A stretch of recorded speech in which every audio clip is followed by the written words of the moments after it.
All right. Hello, everybody. Finally figured it out, but definitely having some issues with the streaming platform because it won't let me put in the Galapagos time. And then if I'm trying to stream on LinkedIn, it won't let me change the time or go an hour early. So, hi, everyone. I see that Mindy's here, James is here, Eve is here, Lynn is here, and I think there was someone else. But we're going to jump right in. So, make sure you have your watercolors and dark chocolate handy. And we're going to look at some reference photos from Galapagos and talk about how to nature journal landscapes. So make sure you have some paper along with you because you can just paint along with me and learn some stuff about how to incorporate landscapes into your nature journal pages, how to nature journal landscapes. So let's start diving more into it. Here's a photo you can see of a little landscape sketch that I did in one of these small Stillman and Burns sketchbooks. Mine is actually currently being used for my camera clamp, so I can't show it to you, but it's a small sketchbook, and I don't normally like cinnamon on my cappuccino, so that's the only bad thing going on in this image. Here's another example, sitting at a really cool beach here, doing a landscape painting while sitting on the beach. And we're going to talk about how to make your landscapes in your nature journals better, but also some other ways to incorporate them, including maps and diagrams. Here's another page where you can see a landscape included into a nature journal page. This was actually done from a paddle board in the Galapagos, and that was exciting. I made a whole video about that, so check it out. Let's start with a little warm up. So what we're going to do here is just get your drawing tool ready, and we're going to look at this image here. And one thing you'll notice that is way easier when you're working from photos is things are already in a frame.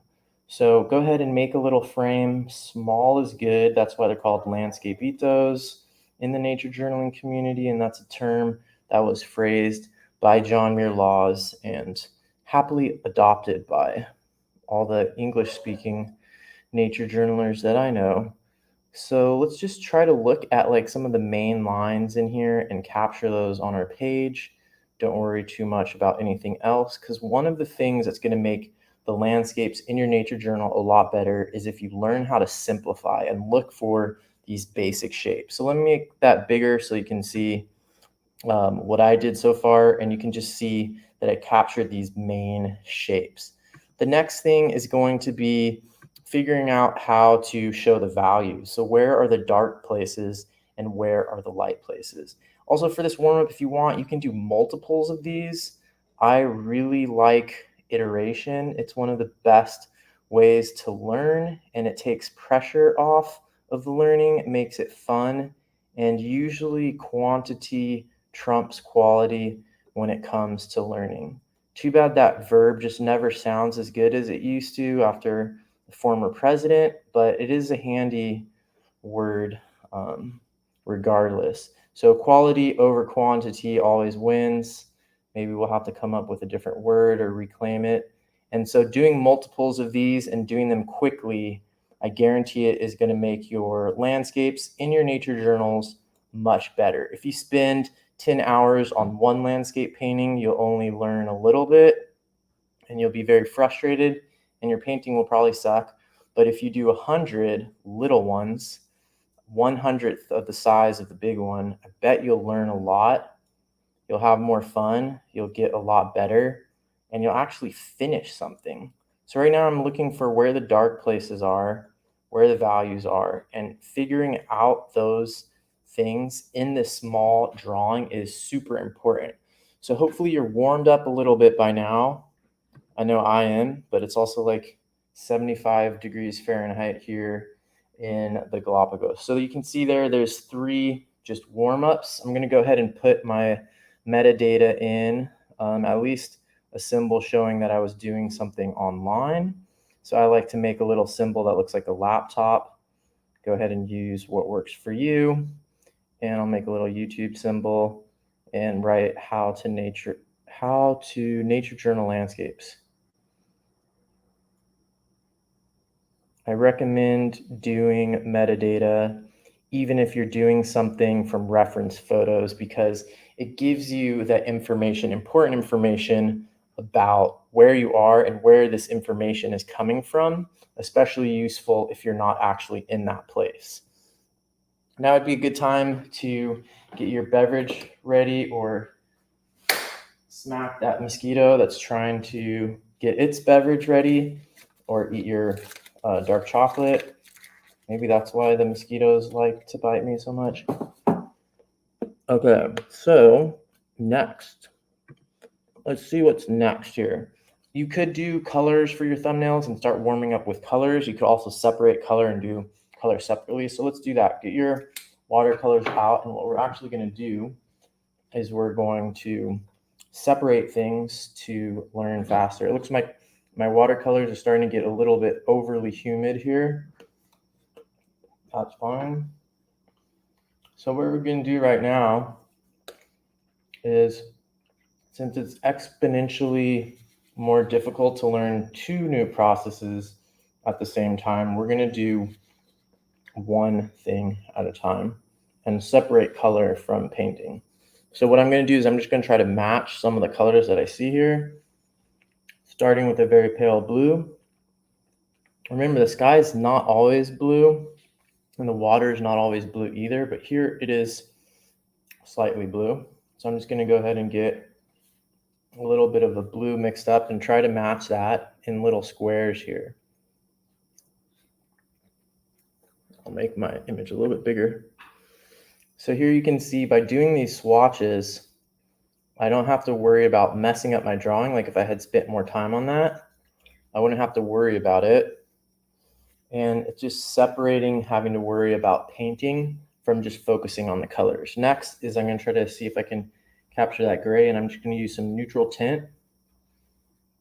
Use whatever watercolors you have, or even colored pencils. You could do this exact same thing with them. So that looks pretty close, but also I want to try a little bit lighter. That's the idea of doing these multiple squares, as it gets lighter as you go. If it's not getting light fast enough, then use your towel here to clean it off a little bit. And there you can see how it gets lighter. Grays are often really strong colors, similar to blue. So getting pale grays can actually be a challenge. You can see this is actually getting light really slowly. But that looks about right. And then you can write notes next to these about what color you're using. You've probably seen me do this a million times, but it's worth repeating because it's really useful. So make initials for all of your watercolors, and then all you need to do is write NT, and that's a little note. This is going to accelerate the speed at which you get to know your watercolors, and you're going to improve a lot faster if you do this. Highly recommended. Okay, that was our warm-up. Just want to give a shout out here for my Patreon members. You can learn more at this address right here, patreon.com/MarleyPeifer. It's the main financial income that I have. So thanks to everybody who supports the show that way. It's the main way the show is supported. So let's keep going. Now we're going to talk about bad choices. And one of the crazy things about art is there's a lot of choices involved, and people don't realize that or talk about it. They spend a lot of time thinking about and talking about other things. But the cool thing about choices is that by making those choices, you can have a bigger impact on the outcome of your drawing. And that applies to nature journaling as well as any other type of art. So by making bad choices, you can set yourself up for disaster, but by making good choices, you can avoid such disasters.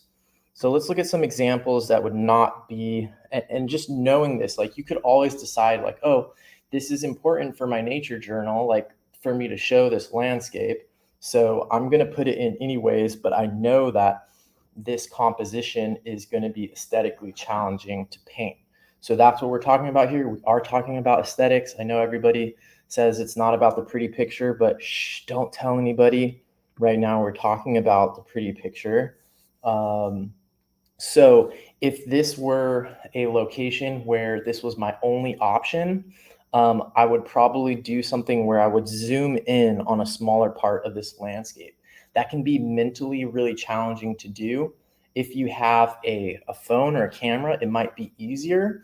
You can do cropping that way, or if you have a viewfinder, which I've talked about before, or if you're really good at using your hands, you could frame this landscape and make it better. But the way it looks right now, it is not going to be a good one, so we're not even going to paint this one. Yvette asked, do you ever get bad choice paralysis? Yes, so that's actually worse than making a bad choice. So like, for example, if you don't put anything down on your paper at all because you're worrying about this too much, that's worse than trying to paint something that's a landscape that is not a great composition. This is an interesting point, Mindy. It's the important thing, I think, is knowing about it. So it's like if you have some paintings that come out good and some paintings that come out bad, or some pages that look good and some pages that look bad, and you don't know why, I think that actually is bad. But some people do think that you can't judge anything in art. I would disagree. Here's another example. I would usually steer people away from trying to paint watercolor sunsets. And it's a classic beginner mistake. Everybody wants to draw sunsets. And I think it's just important for you to know there's technical things about it that make it really challenging. So I'm not saying don't do it at all, but I'm saying that if you're going to do a landscape or you're going to do like a sunset like this, or you're trying to get the moon, like the moon doesn't even really show up in the photo. So that's a good example of how what you see with your eyes also doesn't even translate into a photo. So it's fine to try to paint these, include these in your landscape, in your nature journal, especially if that's a subject that you need to capture and your intention is to capture the information. But just so you know, these are challenging subjects to capture aesthetically as a landscape. And so you should just know that when you go in, because you could lose motivation and be disappointed with the result. So that would be a little bit advanced, sunsets and nighttimes advanced, especially if you're using watercolor. This one is also a challenging one, I think. And part of what's going on here is this photo was taken with the 0.5. So this photo was taken with a wide angle lens, which often creates a challenging composition. You can't see very much interesting contrast with the details in the background. It's a little bit closer, but it's still, I wouldn't put too much hopes on the way this is going to come out. This one also, I did paint this one because I needed to capture this location. This is on Isabella Island, the biggest island in the Galapagos. The perspective and composition's not great. You might also notice the sky is gray. Lots of people have been saying, oh, I wish I were in Galapagos right now. I'm so jealous. It's probably like, it's all sunny and stuff. It's like gray here. Well, for a lot of you, at least this time of year that I've spent in Galapagos in June and July, it tends to be like this every day. That can be hard for landscapes, but the main thing that's hard in this one is just the composition's not that interesting. Now, this is getting a lot better, and we're actually going to do something here called a diagram, which would be one way to fix some of those compositions that don't look great. But one thing you'll notice here is there's a foreground element that breaks the frame. So this giant apuntia here, this is on... I think this might be I think this is Española. I think that's Gardiner Bay. I'm pretty sure this is either Española or maybe it's Santa Fe. Yeah, I think it's Santa Fe, where there's an endemic species of land iguana that's just on that island. But you can see this big cactus here. It makes a really nice feature in the foreground. And the way that the composition works is really good. We're going to do a diagram here. So if you want to learn how to include landscapes in your nature journal in a way that's not just about making pretty landscapes, then this is one way you could do that. It's also good if you're having the sort of paralysis that Hivea is mentioning. So what I'm going to do is I'm going to make a frame. I don't recommend making this too big. Speaking of making big, I will go back and forth between the reference photo being big and my page being big, so bear with me. You'll get a chance to see both. But I recommend this page right here is like a 9 by 12 paper. And I would recommend doing like even half of this is pretty big. So what I'm probably going to do is something that's a little bit less than a third of this for my current diagram. And yes, that is basically like a cactus tree. They're Apuntia genus, so it's the same as the prickly pear that you can find throughout the Americas. Way up into Canada, I believe there's Apuntia genus species, and there's multiple Apuntia species in the Galapagos, and some of them are quite large like this. It's another example of speciation in the Galapagos. Okay, so what I'm going to do now is I'm just going to kind of lay in the basics here, and I'm not going to worry about making this into some kind of like beautiful landscape painting. I'm going to focus on capturing like sort of the basic gist of where things are. I'm also not going to get overwhelmed by the intricacies of the prickly pear. So go ahead and follow along with me. And I wouldn't make anything bigger than this right here. So you can see the size that I'm working with. I don't recommend anything bigger than that. I'm also doing almost like a modified blind contour drawing here, just so I don't get paralysis by analysis or perfectionism, and just kind of going a little bit quickly, doing like a modified blind contour drawing. If you don't know what that is, go back and watch one of my videos where we do it, such as the recent one on nature journaling warm-ups. Okay, so I got that in, and I'm gonna try to just get a little bit of this background here. And since this is a diagram, there's gonna be a couple of things. I'm gonna be using arrows in here. Oh, another mosquito. I think that's a mosquito. I'm going to be using arrows here to point to a couple things. So did you notice there's a sea lion in this photo? There's also a person in this photo, and I think our ship is in this photo somewhere as well. There's a crab in this photo, and there might even be a land iguana somewhere in this photo. So one of the things that you can do with a landscape, besides just making a landscapito or a little landscape painting, is to make a diagram. So for example, this is going to be a diagram. Here's my friend right here, and I'm going to show an arrow pointing to her. You can also do these as a sort of, you can use a legend. So for example, you could put letters over these different things. And then on the outside, I think I might actually do that for this one. So I could put like the letter A right here, and you've probably seen this used before. I could put the letter A right over this figure, and the sea lion's over here. And the cool thing about symbols and letters is that you can add information that your drawing doesn't show.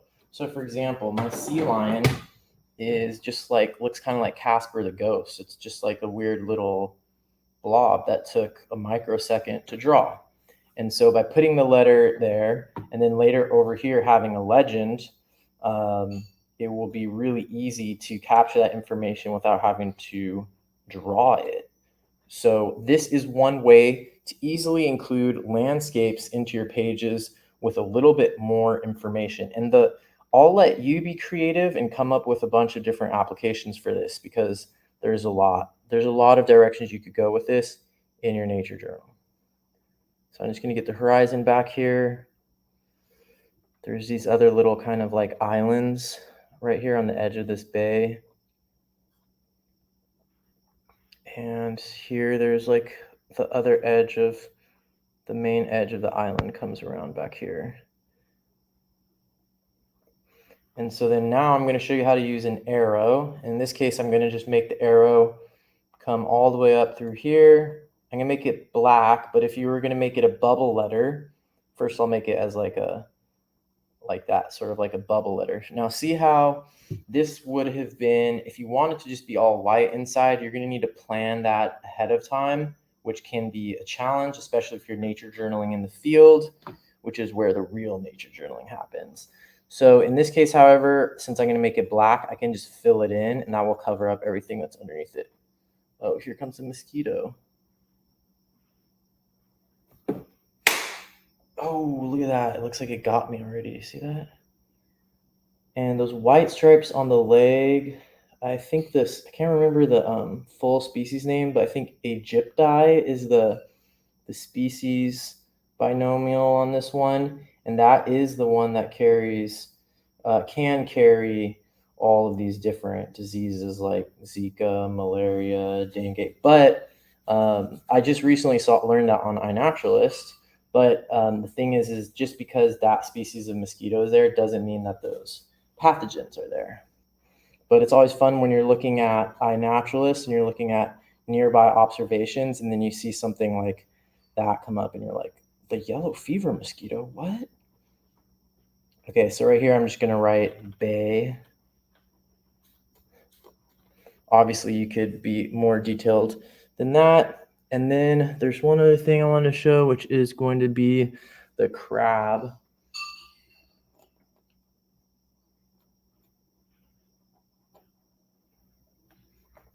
And they're called like Sally Lightfoot crabs, or it has some weird common name. Let's see.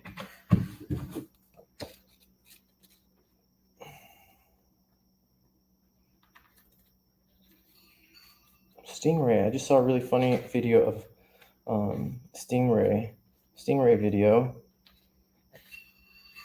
The things you do when you're on Instagram, procrastinating, writing a grant. Okay, invertebrates, marine invertebrates, come on. Yeah, where are the marine invertebrates? They should be next to the other marine organisms, right? Ew, that's weird. Oh, here we go. Why would they put them over here? That makes no sense at all. Okay, so yeah, there we go. Sally Lightfoot crab. And the Latin name is Grapsus grapsus. Great name for a child in case you're working on making a child. So I'm just going to write Grapsus grapsus because it's really cool. Grapsus. It's always cool when the genus and species names are the same. They have really cool colors on them. It's probably the most common crab in Galapagos. I'm just going to write I think underneath that just because I'm not totally positive, and it will prevent confirmation bias if you use that kind of mitigating language.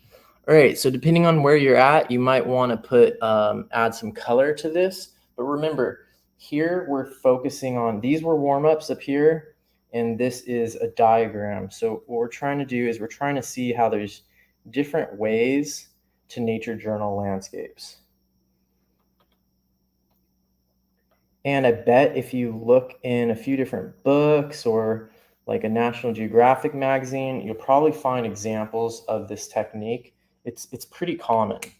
So James, yes, they do have a sort of cool wooden skeleton, and these ones also, they form like a really interesting trunk.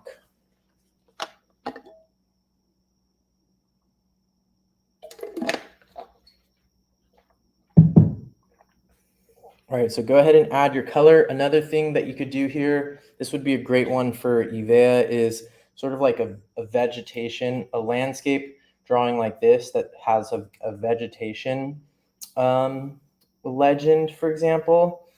Oh, this is a little bit confusing now that A looks like it's pointing to the landscape back here. Person.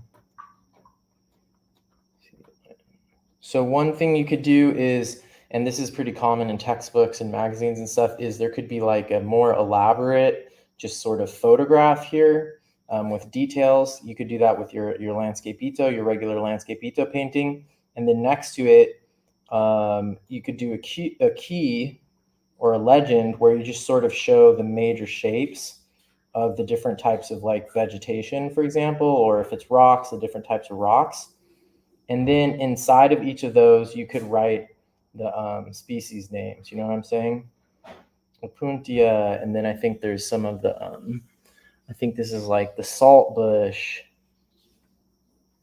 And I think this is like the croton, which is a euphorbia. So right here you can see that in less than 30 seconds, I did this sort of landscape diagram showing major vegetation types. Another strategy would be to use like different patterns for them.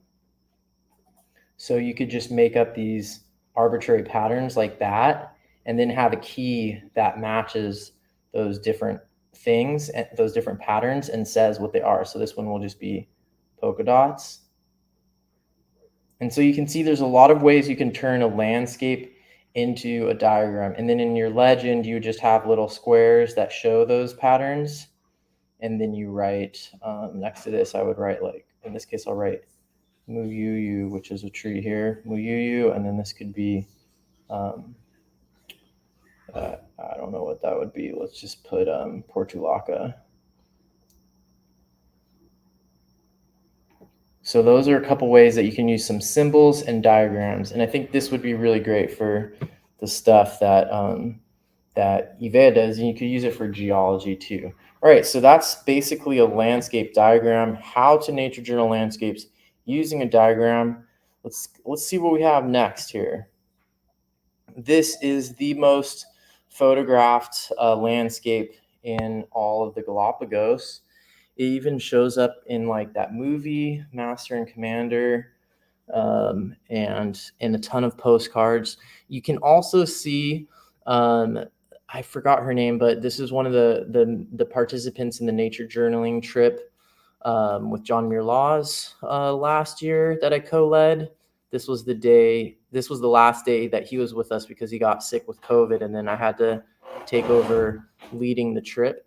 But our friend here is nature journaling, and of course she is capturing this landscape. We were all very excited to try to capture this landscape. It was a lot of pressure because our naturalist guide said we would only have 15 minutes up there.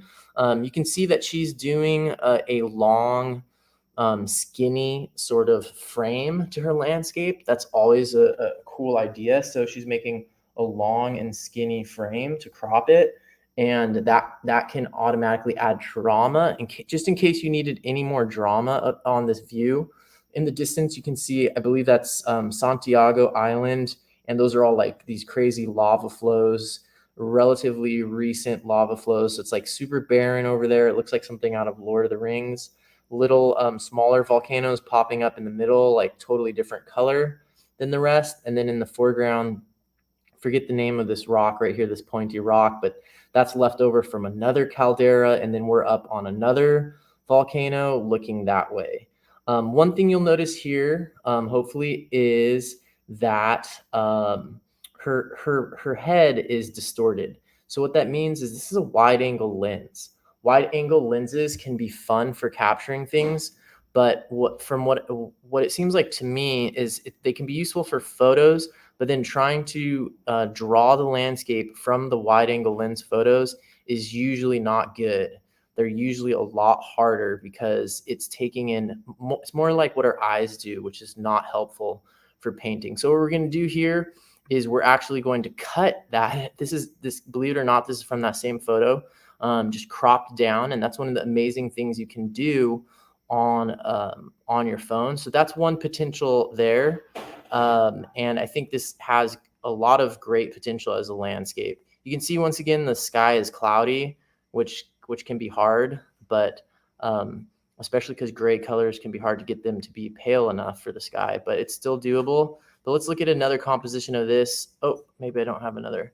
There's a couple different ways you could frame this. In this case, I put the really pointy rock, which is sort of a big focal point. I didn't put it right in the middle. I put it at a sort of along lines of the third. So trying to use a little bit of the rule of thirds. So we're going to go ahead and do another landscape here. And with this one, I want you to make sure you keep it, speaking of bite-sized, keep this one small. So just to show you how big I'm going to make mine, it's very tempting to just take a huge bite out of your paper and try to make a big landscape, but we're not going to do that right now. I mean, you could pause the video and have lots of time, but let's just pretend like we only have 15 minutes. And the best way to deal with that situation would be to keep your frame small and start off by drawing this sort of smaller frame. Another way to help make it fast would be to use ink instead of pencil. I used to work with pencil all the time, and I'm telling you, it slows you down so much in the field. But the other thing I'm going to do real quick is I am going to eat some more chocolate. Oh, for some reason this light just goes on and off. And you can hear the dogs, the neighborhood dogs. Sorry, sometimes the electrical stuff here is a little bit problematic. Oh, Susan's here. Hi, Susan. Oh, one thing I want to point out is for my Patreon members, I have been posting these micro podcasts from the Galapagos. So if you want to get more stories about what's going on here and a little bit of the feel for what it's like, then go ahead and check out my Patreon. And even if you're not a Patreon member, you can listen to like the first minute of the podcasts, I think. All right, so let's get back to it. So I recommend making something about that big, not too much bigger. Now, oh wait, that's hard for me to see the whole thing. There we go. Let me hide this. There's these very violent, aggressive dogs nearby. That's what you hear. So first thing I'm going to do, this is a good place for your ellipse practice. So I think you've heard me talk about this before, but practicing these shapes called ellipses, they're basically circles in perspective, it's a type of linear perspective. And people think that linear perspective is only in urban sketching or in comics or whatever. But in nature, in landscapes, there's linear perspective as well. And this is something that I talk about in my Skillshare class about landscapes. So if you want to get that bay to really look accurate, it's important to have some understanding and practice drawing ellipses. And if you're working straight with ink, sometimes it's fine just to like have a couple, what are they called? Exploratory marks and lines on your page and not erase them. It shows more interest and process. You're not trying to take a photo anyways. You're doing a landscape painting.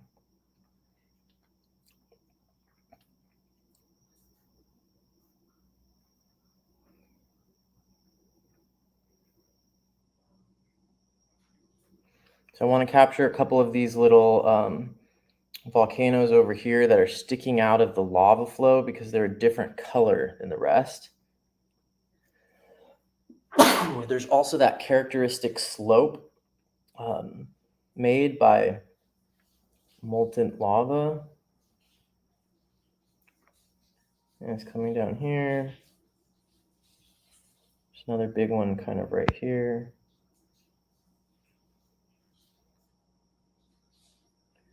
And I think there's a few. The overlap is really important. I'm not going to get too much into the details of that. That's something I talk about more in videos where I go into depth about how to do landscape paintings.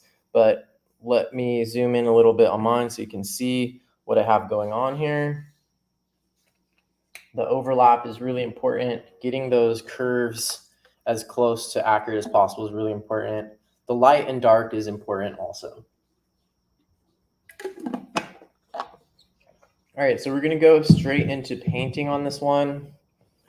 It's okay if you're not caught up. I do work pretty fast, and I have been practicing this a lot. So I'm going to always start with your palest element. In this case, it's going to be gray. The sky and the water are usually the palest. So you have to be really careful with gray because it's usually very dark. So make sure you water it down a lot because the sky needs to be the lightest thing in your entire painting. I'm not even going to try to show any of the value difference in the sky. The main thing is that the sky is lighter than the rest. The differences in between values in the sky should be less than the differences between the sky and the rest of the painting. So like if some of your clouds are darker than this distant land, that's a bad thing.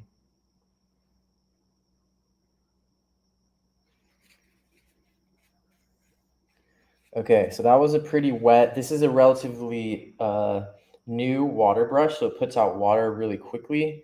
So I have a pretty wet wash there, and I don't want to start putting things down and having stuff go into it. So that means that I'm not able to do the water yet. Actually, I'm going to do something a little bit against the rules, but I'm going to try to carefully just get a little bit of gray in the water because I want the water to reflect some of the color from the sky, and the water's not completely blue.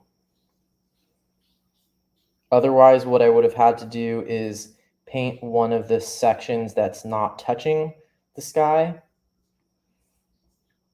or those mountains, because you'll also notice that I painted they're not mountains, they're volcanoes. I also painted the sky color down into my distant background subject. And that's good because atmospheric perspective, there's usually a little bit of the sky color in those furthest away subjects. So now I really do need to wait, and there's basically nothing that isn't touching one of those areas. And as you can see, it's really wet. My light is flashing on and off again. It's really wet here. And so I'm gonna have to wait a second for that to dry. There's always other things you can do while a landscapeito is drying. It's another reason to do a landscapeito instead of a huge landscape. Come on, light, stay on. If you do a huge landscape, there's nothing else that you can do. Oh, Terry's been enjoying my YouTube shorts. Thanks, Terry. And Susan's been enjoying the podcast. Great. There's more coming. Okay, so while this is drying, you could always do something on the side. So you could do, oh, this light is just crazy. I don't know what the deal is with it. Sometimes the humidity messes stuff up.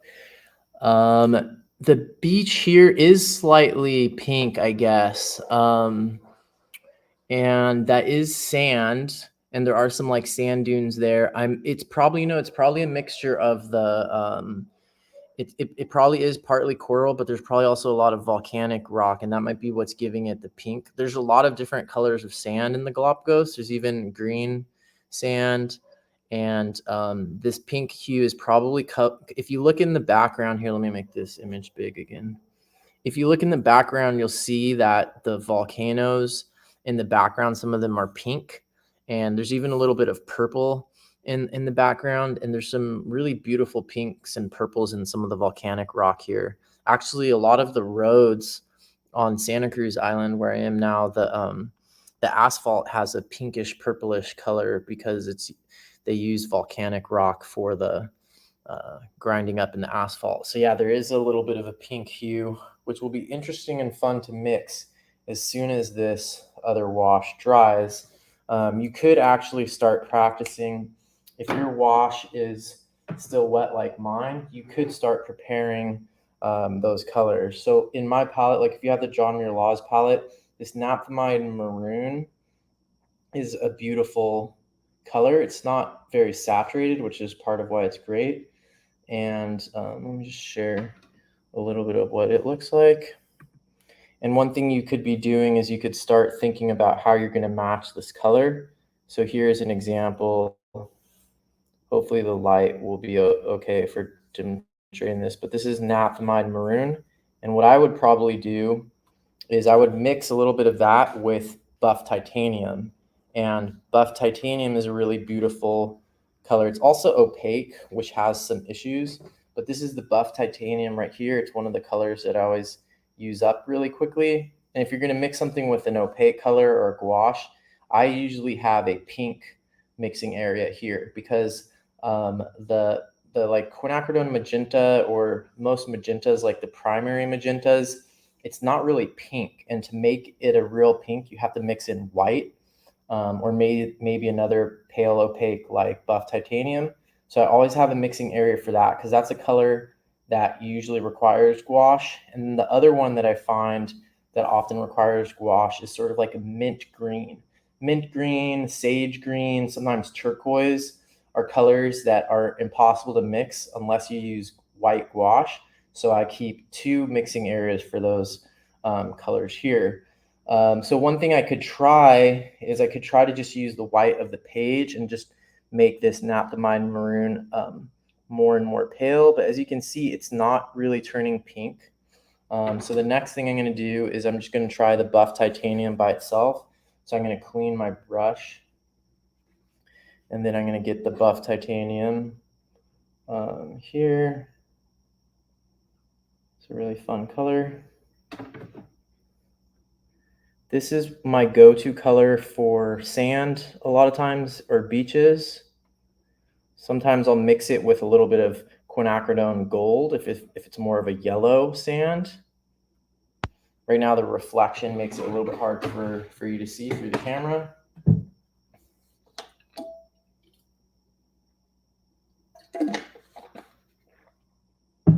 So there you can see what the buff titanium color looks like.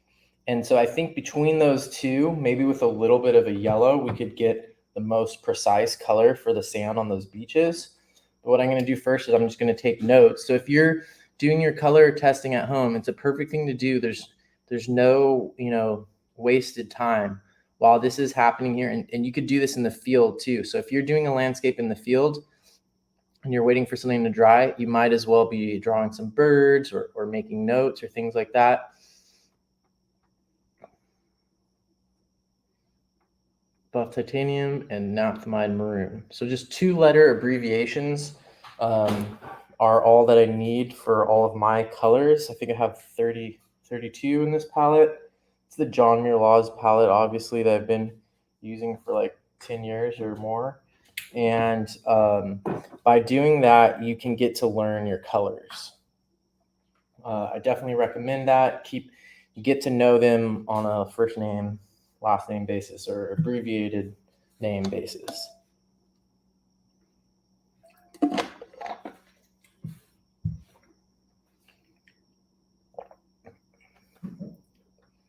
All right, so one thing you can do if you're not sure how wet your page is you can use part of your hand. I like to use this sort of heel of my hand to test the humidity. And the main thing, and that's usually relatively safe, the main thing is once you put it down with one area, not to put that same area down again. So you could always like rotate it like that. Even in an emergency situation, you can kind of warm your hands up like this and put it down and sort of dry it. So I'm actually going to show you that. This is kind of like a naughty watercolor technique or impatient watercolor technique. But if you're in like the cloud forest or in some situation where it's just not drying, you can do this. Obviously, you could use like a towel or something too, but it's good to know that is possible in emergency. So it did add some texture and probably like bad oils from my hand, but I'm not going to be doing anything more on that top layer.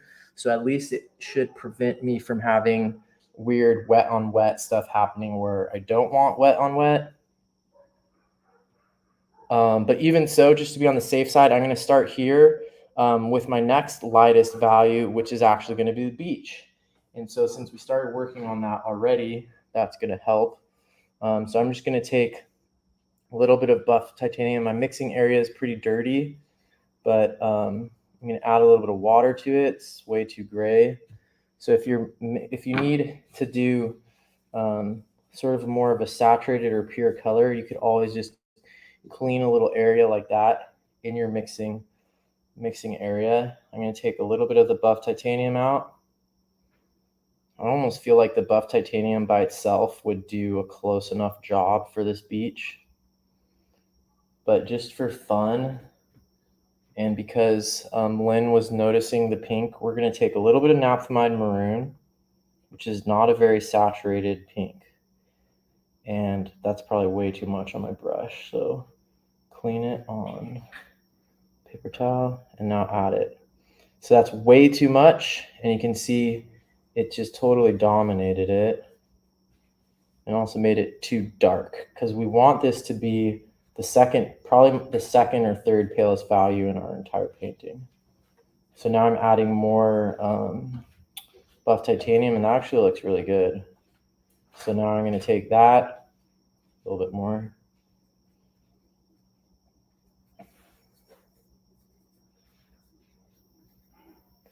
going to take that and I'm going to hit these beach areas. And it's looking too dark to me now that it's on the actual painting.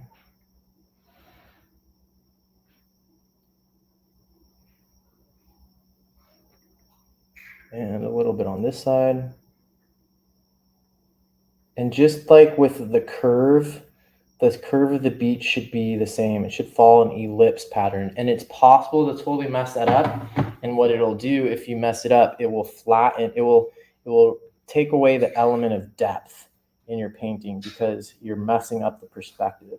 That's why practicing these ellipses is really important.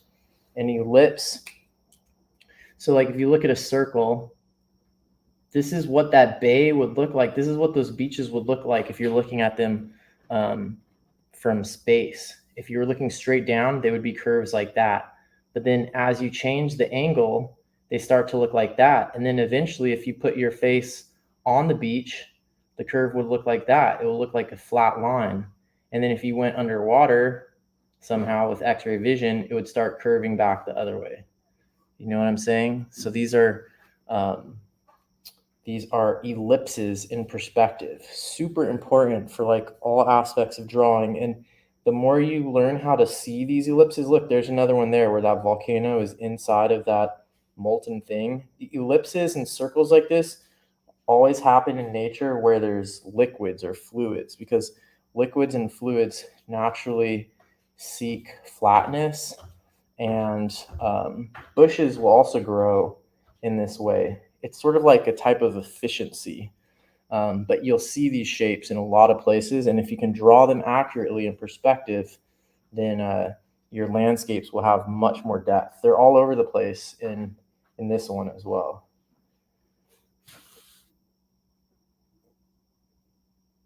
Goethite, is that a color, Susan? I don't think I have that color.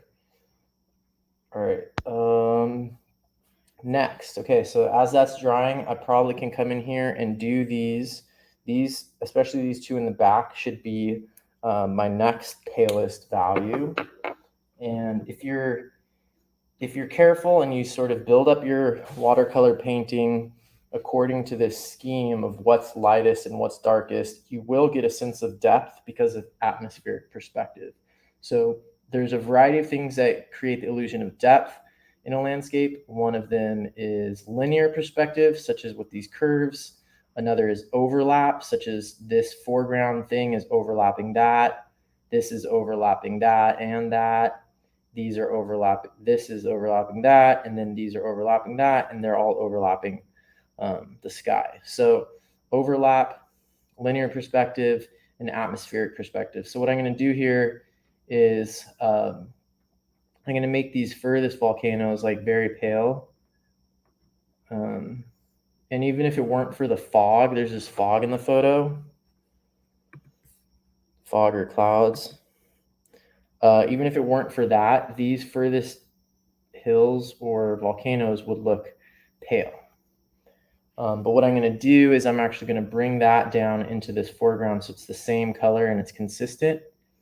And then you just keep painting another layer over the foreground elements until they're progressively darker than the background elements. And it's just like steps, value steps, getting progressively darker. And it can be, if you're disciplined enough to do it, it can be pretty much a guarantee for showing that illusion of depth using atmospheric perspective. There's some kind of oil or something here that's blocking the watercolor, but that's good enough. So you can see we're building up the values little by little here. This is the way to actually be disciplined about doing a landscape painting. You can see why doing this on a small scale is way better. Oh my gosh, it's 7:55 already. But I am going to try to talk a little bit. We're going to look at how to use maps to show landscapes. So I am going to try to make sure I still get to that. And I think while this is happening, I'm going to try to get the foreground. The closest thing in this image, oh, it doesn't show it that well when it's like that. The closest thing in this image is this sort of brownish slope. I'm actually going to go back quickly to this one. So here you can see this slope right in front of us, just sort of this brownish color, which is a warmer color, which is good. It's useful. But I'm not going to focus too much on the color, but the color could be a way to help show that it's in the extreme foreground. So I think I'm going to take some of this Monte Amiata Natural Sienna.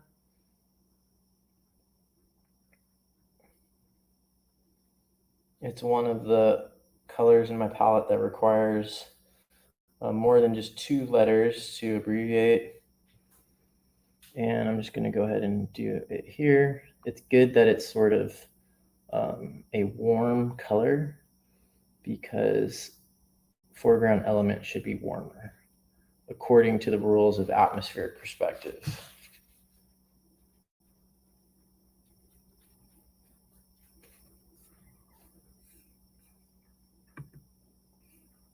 There, you can see that there. And another thing you could do if you want to be extreme or sort of like use the way you would do this in like comics is you can make that totally black. That can make it look like it's closer and would be a bold thing. It could be a good thing to do if you're trying to work really quickly or use a limited palette. So I think things are going dry. And now I'm using an older water brush. You can see that this one has a little marker on it, a little cap on it that helps tell me that this is an old one. So these are actually the same size. These are both the size large, but this one's older, so the water flows through it more slowly. And it's useful to have some where the water flows slow and some where the water flows fast. It's the number one problem about these water brushes, especially for beginners, is that controlling the water flow can be challenging, especially with the new ones. When they're brand new, the water flows really quickly. Okay, so now I'm going to mix a gray color. I'm going to mix some shadow violet with naphthalide maroon and paint those volcanoes that are back here. But I also am going to need to make the whole thing around them darker. I'll do that in a second. But I just want to get a little bit of that color on these.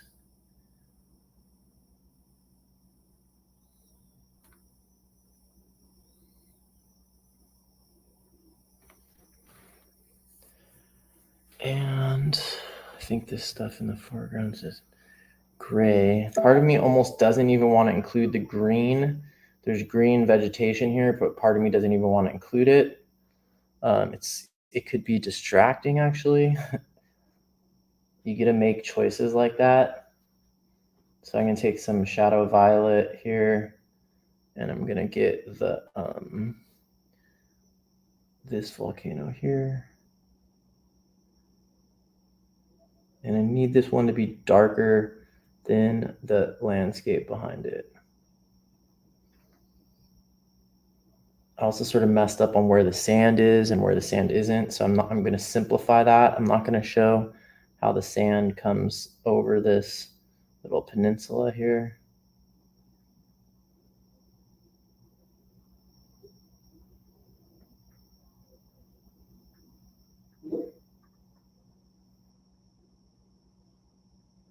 And I'm going to put a little bit coming down here. And then I guess I will show the green. Actually, you know what? Just to keep it simple, I'm not going to show the green. I'm going to make it all gray. Figuring out how to make decisions on how to simplify things is one of the most powerful ways you can improve. And my ellipse here is bad. It's making it look flat. So I'm going to eliminate a little bit of the sand there. This is going to need to be darker, relatively darker. Remember, all color and all value is relative. It's relative to what's around it. No color is an island. And so the sand is looking too dark. So making the ocean darker and making the other colors around the sand darker will make the sand look lighter. Went over it a little bit while it's still wet, which wasn't the best. Okay, now I can do one more back here. Sometimes you end up having to go back and forth a lot to adjust the values. That's one of the hard things about watercolor compared to any opaque medium such as gouache or acrylic or oils, is that you can't go over light. You can't go over dark with light, so you can't go back and forth adjusting your values. You can only go in one direction, darker and darker. And sometimes it's hard with just one or two washes to get the values correct. That's why you have to practice them, and you'll get better at seeing them and getting close to them on the first try. More reason to do small landscapitos. So as you can see, as I adjusted that one, now the foreground one is not that dark compared to that one. But we'll fix that in a second once it's dry. And I didn't even really do the watercolor, the color of the ocean. You can see that when you're doing it in this sort of disciplined way, building up little by little, it can take a long time. And I definitely did not have this long a time when I was actually there on Bartholomew Island painting this scene. Let me just go back to that image.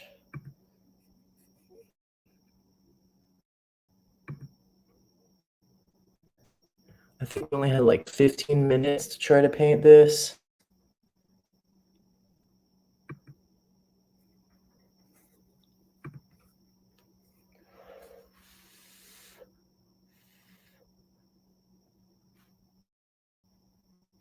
All right, now I'm going to come in with a little bit of blue. So I'm just going to use some manganese blue hue.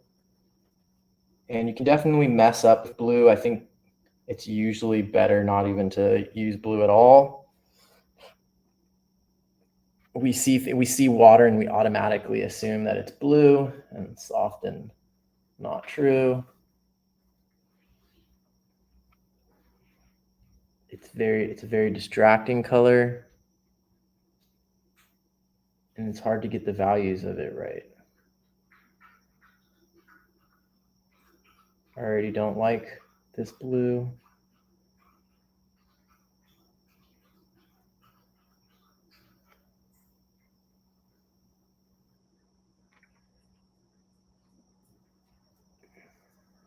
A lot of times when you add the color blue, you might get the hue more correct.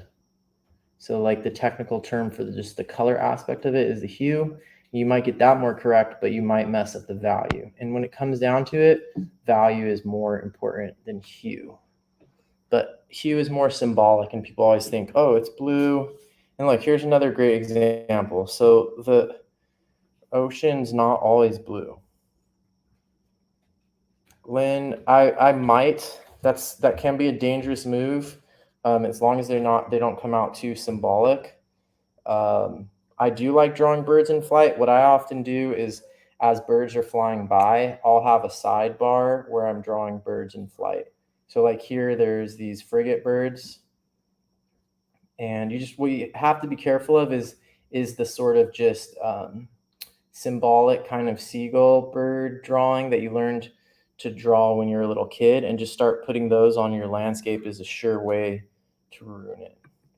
But one thing, if you're doing a landscape or anything that's stationary for a long time, it can be really fun. If an animal does later appear somewhere in the foreground, adding that animal in can be really cool. It's worth trying. I think I'm going to do something I said I wasn't going to do, and I'm going to actually add a couple of value variations in the sky, very carefully getting a light gray that's not too dark, and adding a little bit of this sort of cloud layers here.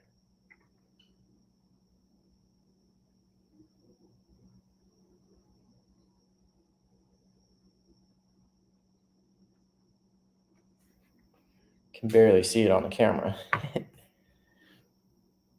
Okay, so that's pretty close to being done, and I'm not super happy with it, but it's capturing the essence. And you can, oh, I'm gonna make this dark first. Actually, that's actually really important. Is this one last thing needs to be darker. The important thing is that if you're doing these small enough, you can go through all of these steps and you can learn what goes into a landscape painting, and sort of some of these sort of ways of how it's built up little by little, how atmospheric perspective works, how these different curves and stuff work, how the composition works, and you'll get better and better. I do have a Skillshare class coming up that I've been working on creating little by little. That's going to be like way more in depth about this. And you can check out my current Skillshare class at this particular link. And if you use this link, then you actually will be able to get your first month of Skillshare free, and check out that class that's coming up. You'll get an announcement when my new class is up. So I'll also post that into the comments, so you can try and copy and paste it there. And that's for my painting desert landscapes and desert plants Skillshare class. It's a virtual adventure. So the idea is I tried to create the class in a way where it creates the illusion like that you're alongside me and you get to choose different things. And we go on like an adventure as if we were actually there together in the desert. It took a lot of work to make it that way, but it was really fun. And I think it's different from any other classes that I've seen on Skillshare. But then, like I said, I have a really in-depth landscape one coming up soon. All right, so we're going to go to the next thing here, and we're going to talk about maps. We might not get that much time to work on these because it took us a while to get through that landscape, which is good to know that landscapes can take a while. So there's a variety of ways you can go about capturing landscapes in your nature journal and nature journaling landscapes by using maps. Maps are super powerful, and they can be fast too, or they can take forever and be super precise. So I've been posting on the Nature Journal Club Facebook page and on my Facebook and Instagram about maps on Map Mondays, and trying to make it like a new thing, because I think a lot of times in this modern world of precise maps such as this, people are afraid to draw them.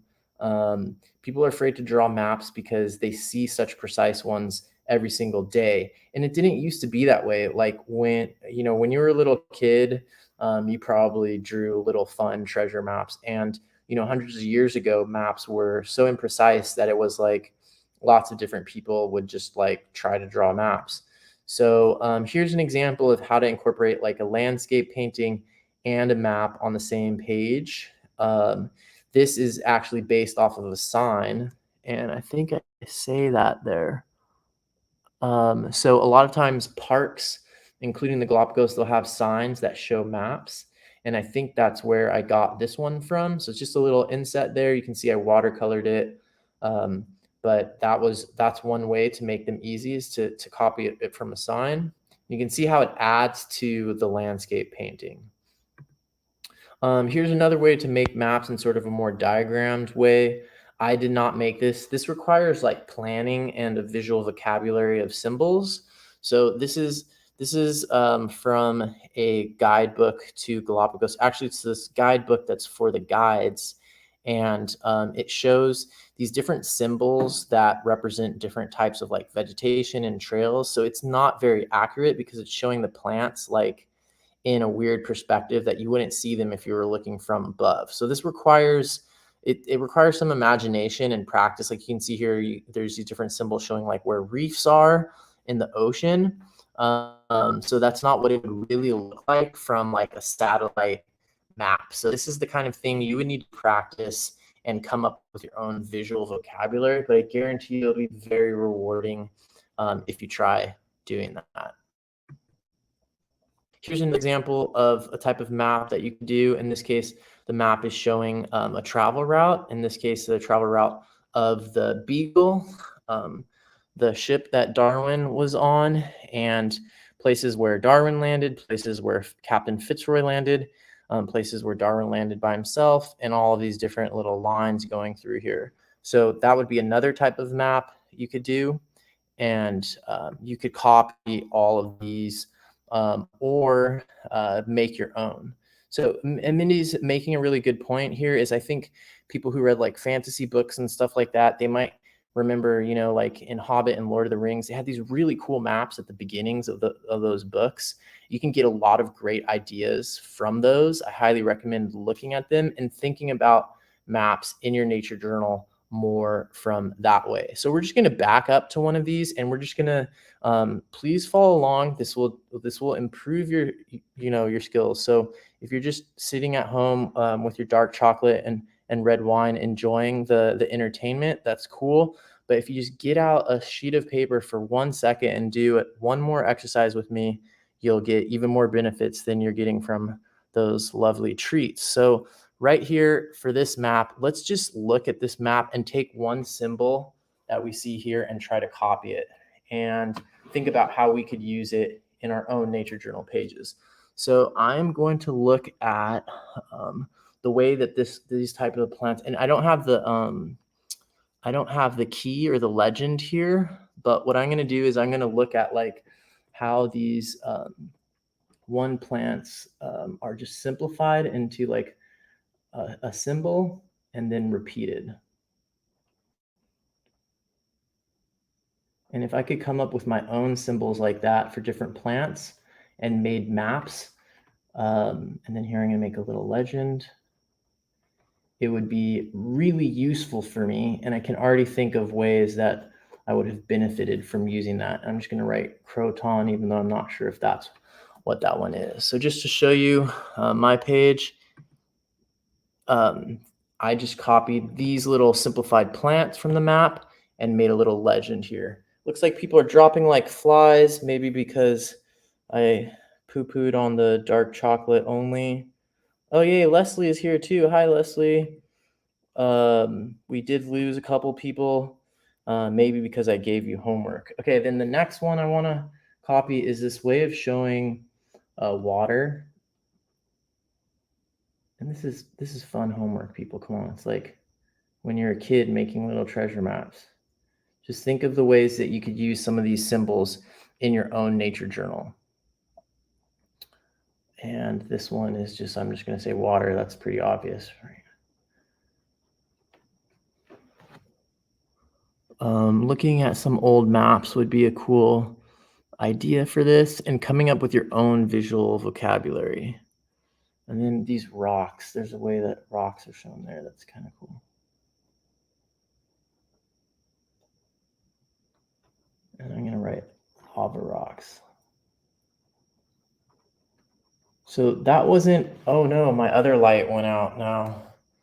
That wasn't that hard, folks. And look at what we managed to get here. Oops, that was weird.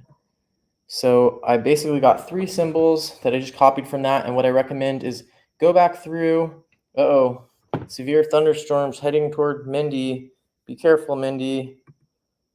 One time I was interviewing Roseanne Hansen, and as you know, on the Nature Journal show interviews, I do the lightning round. And right when we were starting the lightning round, a lightning storm hit where she was, and her electricity went out. So that was fun. Okay, so look at what I got there. I just copied 3 basic symbols from that map. Feel free to go look at different maps that maybe you enjoyed as a kid. Look at maps and diagrams and books. Look at different ways that landscapes are incorporated through maps, through diagrams, through landscapito paintings. These are all ways that you can capture landscapes in your nature journal. So give it a try. I think there's a lot of ways in which nature journaling, we end up focusing on, here, let me show the perfect example. We end up nature journaling like this. We just show a plant, we show the flowers, and we write the species name. And this plant is part of a landscape. This bird is part of a landscape.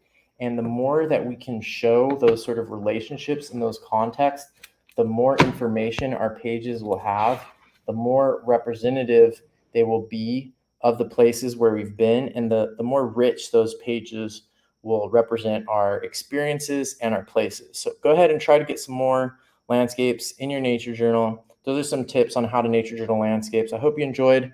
Thanks to everybody for watching it live and joining in. Thanks to James, Mindy, Leslie, Terry, Evea, and for everybody watching it at home. Definitely check out my Patreon if you haven't already. Even if you're not a supporting member of the show, you could still listen to the beginning of the podcasts, the mini podcasts that I've been putting out from the Galapagos.